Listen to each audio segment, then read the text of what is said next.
నాకు నచ్చిందే పబ్లిసిటీ, నాకు కావాల్సిందే పబ్లిసిటీ. నేను చేసేది పబ్లిసిటీ కోసమే. ఎవరన్నా ఎదురు మాట్లాడితే మా వాట్సాప్ యూనివర్సిటీ బ్యాచ్ని ఎగేస్తాం, ఆడోళ్ళని చూడకుండా తిట్టిపిస్తాం. మేము మాత్రం పబ్లిసిటీ కోసమే పనులు చేస్తాం. పైసా పనికి 1000 రూపాయల పబ్లిసిటీ చేసుకుంటాం. ఇది ఎవరి గురించో ఈడికే మీకు సమజై ఉంటది. వాళ్ళ గురించే ఈసారి బడులను వాడుకున్నారు. వెనకడికి ఓ పనిమంతుడు చెరువు కట్టదేగేదాకా చూసుకుంటా ఉండి కట్టదేగి నీళ్ళన్నీ పోయి చెరువు వెనక పడ్డాక పోయి కట్టబోసిండట. సేమ్ మన సర్కారుల పని సుతం అట్లనే ఉన్నది. పోండ్రి బడులల్లా స్కూల్ డ్రెస్సులు బూట్లు అమ్మొద్దని సర్కారోళ్ళు లెటర్ విడుదల చేసిండ్రు.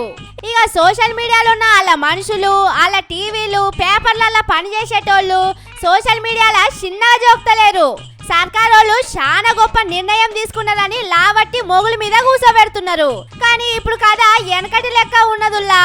ఏప్రిల్ నెలల్నే జనవరి నెలల్నే అడ్మిషన్లు అయిపోతున్నాయి. ఏప్రిల్కి వచ్చే వరకు అన్ని కొనుడు సుతం ఓడిచిపోతున్నది. మొదటి ఏడు చదువు ఒడవక ముందే ముంగడి క్లాసులకు పుస్తకాలు పెన్నుల కాంచెల్లి బూట్ల దాకా అన్ని కొనిపిస్తున్నారు బడులోళ్ళు. బయట 100 రూపాయలుంటే 400 వసూలు చేస్తున్నారు.